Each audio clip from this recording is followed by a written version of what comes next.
Hello students, आज हम सब आपकी क्लास 4 हिंदी का थर्ड चैप्टर, इसका नाम है किरमिच की गेंद। इस चैप्टर को पढ़ेंगे।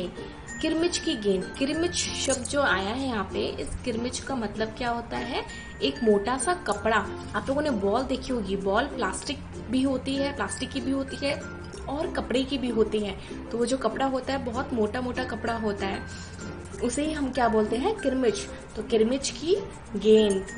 अब यहाँ पर जो समय है वो गर्मी की छुट्टियों का है और इसमें एक लड़का भी है जिसका नाम क्या है?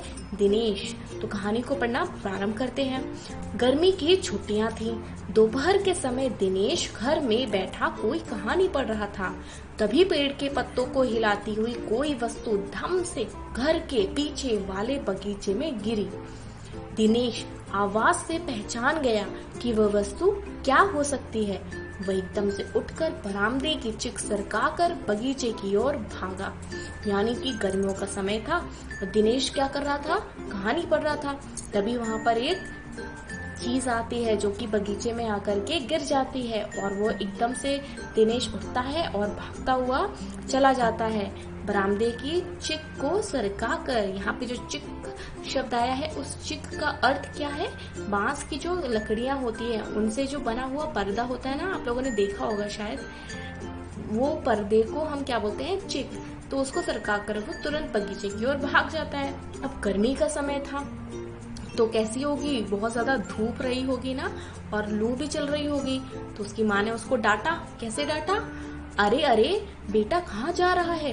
बाहर लू चल रही है। दिनेश की माँ मशीन चलाते चलाते एकदम जोर से बोली, परंतु दिनेश रुका नहीं। उसने पैरों में चप्पल भी नहीं पहनी। जून का महीना था, धरती तवे की तरह तप रही थी, पर दिनेश को पैरों के जलने की भी चिंता नहीं थी। वह आवाज आई थी और उसी से भागा हुआ चला गया। यानी कि दिनेश की मम्मी उसको डांटती हैं।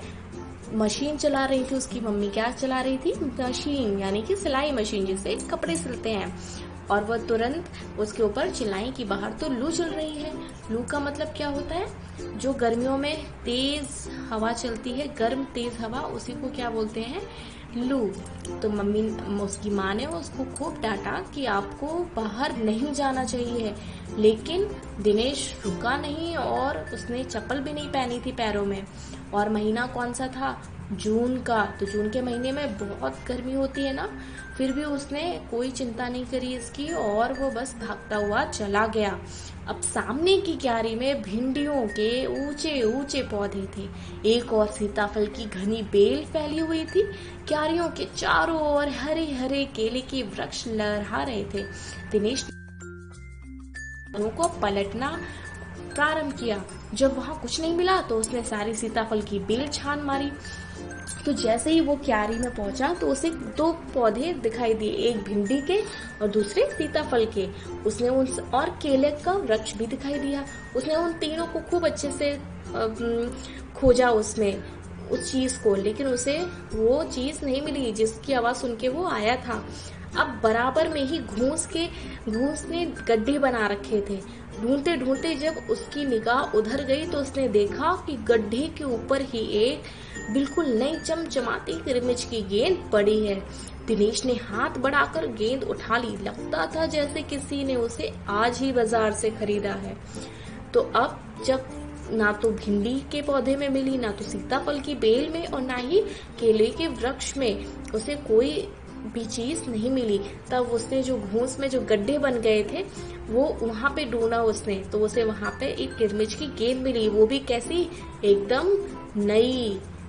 उसने उसे उलट पुलट कर देखा, परंतु कुछ भी समझ में नहीं आया।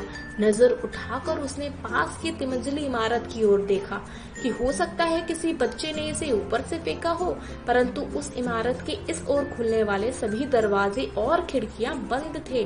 छत की मुंडेर से लेकर नीचे तक तेज धूप चिलचिला रही थी। अब उसने सोचा कि ये नई गेंद भला किसने फेंकी होगी, तो इधर उधर देखने लगा और उसे सामने केवल एक 3 मंजिल की इमारत ही दिखाई दी। तो उसने सोचा इसके तो सारे दरवाजे खिड़की बंद है, तो भला यहाँ से कौन फेंकेगा, और इतनी तेज धूप में भला कौन इसको फेंकेगा। फिर कौन खरीद सकता है नई गेंद। अब वो अपने मन में सोचता है कि भला कौन खरीदेगा, तो वो अपने मन में अपने दोस्तों के कुछ नाम भी दोहराता है, जैसे दिनेश ने सुधीर, अनिल, अरविंद, आनंद, दीपक सभी के नाम मन में दोहराए। यदि गेंद खरीदी भी है तो इस दोपहरी में से नीचे कौन फेंकेगा। अब वो सोचता है कि अगर इन लोगों ने गेंद खरीदी भी होगी तो भला इतनी तेज धूप में कौन इसे नीचे फेंकेगा, यानी कि कौन इसे खेल रहा होगा इतनी दोपहर में।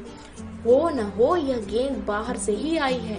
उसने सड़क पर बने गोल चक्कर के बगीचे की ओर देखा, परंतु वहां पर केवल 2-4 गायें ही दिखाई पड़ी जो पेड़ों के नीचे सुस्ता रही थी। उसने ध्यान आया कि न जाने कितनी बार अपने मोहल्ले में बच्चों की गेंदें क्रिकेट खेलते हुए दूर चली गई और फिर कभी नहीं मिली। एक बार तो एक गेंद एक चलते हुए ट्रक में भी जा पड़ी थी। अब वो ये सोचने लगा कि हो सकता है ये गेंद यहाँ से नहीं बल्कि कहीं और से, यानी कि सड़क के पार से आई हो, क्योंकि कभी कभी जब वो लोग भी खेलते थे तो उनकी भी गेंद कैसी दूर तक चली जाया करती थी। तो उसने सोचा हो सकता है ऐसे ही कोई और लोग खेल रहे होंगे दूर और वहां से ये गेंद यहाँ पर आ गई। तभी भीतर से माँ की आवाज आई, अरे दिनेश, तू सुनेगा नहीं, सब अपने अपने घरों में सो रहे हैं और तू धूप में घूम रहा है। माँ फिर से उसे डांट लगाती है।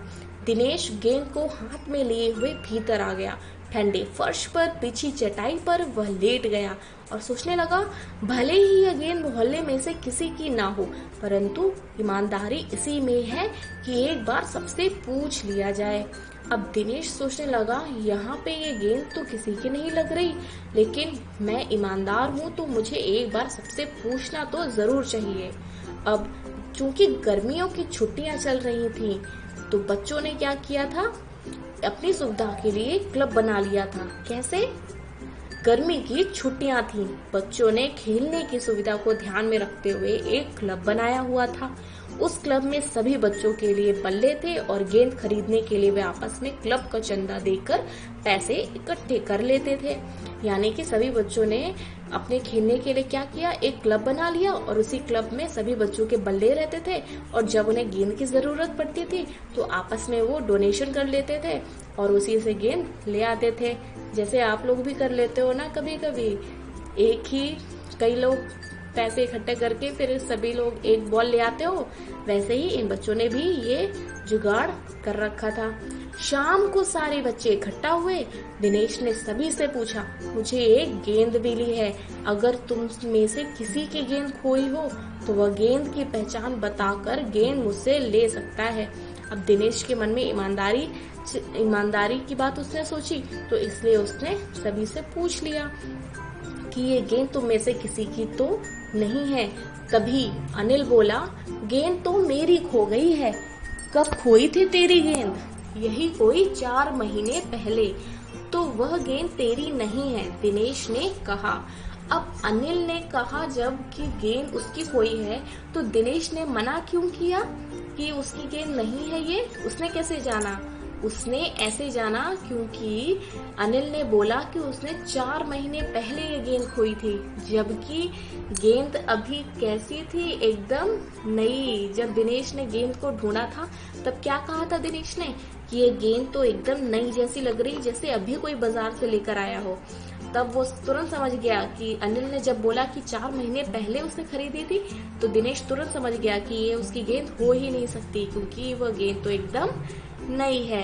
तो अब अनिल को तो मना कर दिया दिनेश ने। फिर सुधीर बोलता है, फिर वह मेरी होगी। सुधीर ने तुरंत उस पर अपना अधिकार जताते हुए कहा।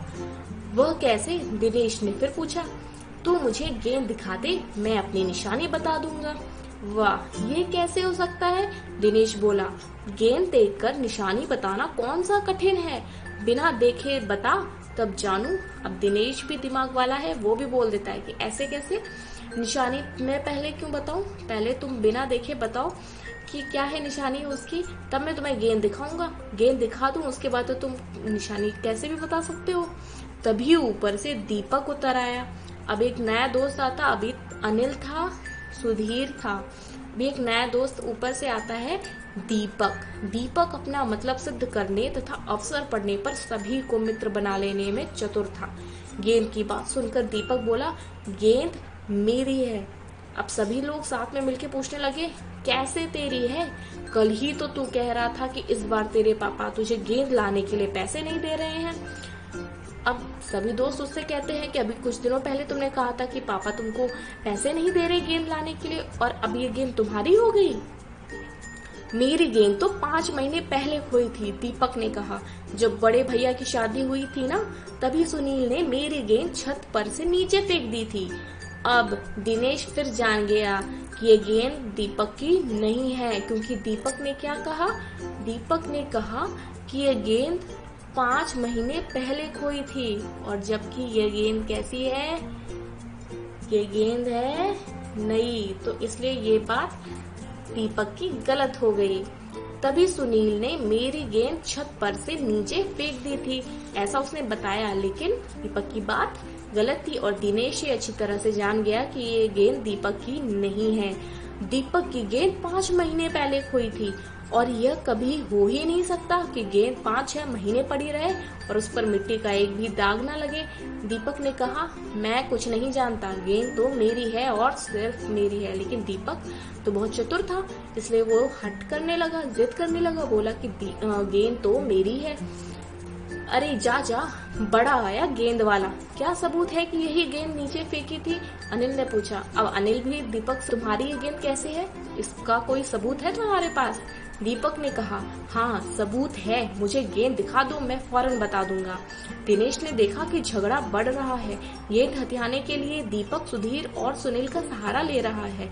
वह जानता था कि यदि गेंद दीपक के पास चली गई तो ये तीनों मिलकर खेलेंगे। अब जब दिनेश ने देखा कि झगड़ा तो बढ़ता ही जा रहा है और दीपक जो है वो गेंद को लेने के लिए सुधीर और सुनील दोनों का ही सहारा ले रहा है, यानी कि उनको अपनी तरफ करने की कोशिश कर रहा है, और ऐसे में अगर गेंद दीपक के पास चली जाएगी तो फिर तो सुनील और दीपक ये 3 लोग आपस में ही इस गेंद से खेलेंगे। तो अब वही सोचता है, अब वो ये बोलता है, अच्छा मैं गेंद ला रहा हूँ, परंतु जब तक पक्का सबूत नहीं मिलेगा मैं किसी को दूंगा नहीं, दिनेश ने कहा। अब दिनेश ने गेंद लाने को तो राजी हो गया, लेकिन उसने बोला कि मैं बिना कोई अच्छा सा सबूत मिले किसी को नहीं गेंद दूंगा। गेंद आ गई। दीपक उसे देखते ही बोला, यह मेरी है, यही है मेरी गेंद, ये लाल रंग का निशान मेरी ही गेंद पर था। अब दीपक तुरंत ही गेंद को देख करके तुरंत बोलने लगा, जिससे सबको लगे कि ये गेंद उसकी है, जबकि वाह सभी गेंदों पर ऐसे ही निशान होते हैं। अनिल ने दिनेश का साथ देते हुए कहा। अब चूंकि ये लाल रंग तो सभी गेंदों पे होता है, तो अनिल ने दिनेश का साथ देते हुए बोला कि भाई ये गेंद तुम्हारी नहीं है। दीपक ने फिर जोर लगाया, मैं अपने पापा से कहलवा सकता हूँ कि गेंद मेरी है। अरे जा, ऐसे तो मैं अपने बड़े भाई से कहलवा सकता हूँ कि गेंद दिनेश की है, अनिल ने कहा। अब यहाँ पर दिनेश का साथ कौन दे रहा है? अनिल, जबकि दीपक के साथ सुधीर और सुनील थे। कुछ भी हो, गेंद मेरी है, दीपक ने उसे धरती पर मारते हुए कहा। धरती पर टप्पा पड़ते हुए मेरी गेंद में से ऐसी ही आवाज आती थी। अब उसने एक और तरकीब चली, क्या कि धरती पर उस गेंद को मारा और बोला टप्पे की जो आवाज है वो ऐसी ही आती थी। तब अनिल ने फिर से उसकी बात का समर्थन किया, दिनेश की बात का, और बोला कि बाजार में ऐसी बहुत सारी गेंदें हैं दुकानों में, जिनमें सब में ऐसी ही टप्पे की आवाज। इस तरह से अनिल ने फिर से उसकी बात को काट दिया। अच्छी बात है, तो मैं इसे सड़क पर फेंक दूंगा, देखूं कैसे कोई खेलेगा। चूंकि दीपक बहुत हठी था तो उसने बोल दिया, अच्छा ऐसा है तो मैं तो इस गेंद को सड़क की तरफ फेंक देता हूँ, फिर देखते हैं कैसे कौन खेलता है। दीपक ने जैसे ही गेंद को सड़क पर फेंकने के लिए हाथ उठाया कि अनिल और दिनेश ने उसे पकड़ लिया। अब दीपक ने रुआं से होते हुए अपना अंतिम हथियार आजमाया। अभी तक दीपक ने खूब अपने पैतरे अपनाए, खूब सारी उसने तरकीबें चली, लेकिन एक भी काम नहीं आई। अब उसने क्या किया, अंत में वो रोना सा मुंह लेकर बोलने लगा, या तो गेंद मुझे दे दो, नहीं तो मैं इसके पैसे सुनील से लूंगा। अब वो बोलने लगा कि सुनील से मैं इसके पैसे ले लूंगा। अब तो सुनील, दीपक और सुधीर का गुट और मजबूत होने लगा, क्योंकि सुनील ने सोचा अगर दीपक को गेंद नहीं मिली तो मुझे पैसे देने पड़ेंगे। तो तीनों साथ में हो गए। कौन? सुनील, दीपक और सुधीर। तीनों का ही कहना था कि गेंद दीपक की है और उसको ही मिलनी चाहिए। दिनेश तब तक चुप था। वास्तव में दिनेश का मन उस समय सबके साथ मिलकर उस गेंद से खेलने को कर रहा था, लेकिन दिनेश को इस बात से कोई मतलब नहीं रह गया था कि गेंद किसको मिलनी चाहिए। उसका मन तो केवल था गेंद से खेलने का। तो तुरंत बोला, अब चुप भी रहो, झगड़ा बाद में कर लेंगे, अपने अपने बल्ले ले आओ, पहले खेल लेते हैं, फिर ये डिसाइड करेंगे कि किसको मिलनी चाहिए गेंद। 5 मिनट के भीतर ही खेल आरंभ हो गया। दिनेश बल्लेबाजी कर रहा था। अभी 2-4 बार ही खेला था कि वह चमकदार नई गेंद एकदम जोर से उछली और दरवाजा पार कर सड़क पर जाते हुए एक स्कूटर में बनी सामान रखने की जालीदार टोकरी में जा गिरी। यानी जिस गेंद को लेकर अभी तक इतना झगड़ा हो रहा था, वो गेंद अब दिनेश के बल्ले से मारने के बाद तुरंत ऐसी उछली हवा में कि वो सड़क पार करके स्कूटर में जो बास्केट होती है ना, उसी जाली में जाकर के गिर गई और वो स्कूटर के साथ गेंद भी चली गई। बच्चे पहले तो चिल्लाते हुए स्कूटर के पीछे भागे, परंतु जल्द ही सब रुक गए। वे समझ गए थे कि स्कूटर के पीछे भागना तो बेकार है। एक पल के लिए सभी ने एक दूसरे की ओर देखा और फिर सभी ठहाका मारकर हंस पड़े। यानी पहले तो वो भागते रहे, पर फिर स्कूटर के पीछे भाग के भला कब तक वो गेंद को पा सकते थे, इसलिए सभी रुक गए। और फिर पहले तो सब एकदम हक्का बक्का रह गए कि अरे ये क्या हो गया, अभी हम लोग गेंद से खेल रहे थे और अब गेंद चली गई। उसके बाद सब हंसने लगे। क्यों? क्योंकि अभी तक वो गेंद के लिए लड़ रहे थे और अब वो गेंद उनके पास है ही नहीं। अब वो गेंद उनमें से किसी के भी नहीं है और गेंद वापस सड़क के पार चली गई। तो बच्चों, ये पार्ट था हमारा किरमिच की गेंद। ये पार्ट में कहानी थी किसके बारे में? दिनेश के बारे में। और समय था गर्मी की छुट्टियां। वैसे ही दिनेश भी गर्मी की छुट्टियों में कैसे उसका समय बीता है, इसके बारे में बताया गया है। आप लोगों को ये पार्ट अच्छा लगा होगा। Thank you students.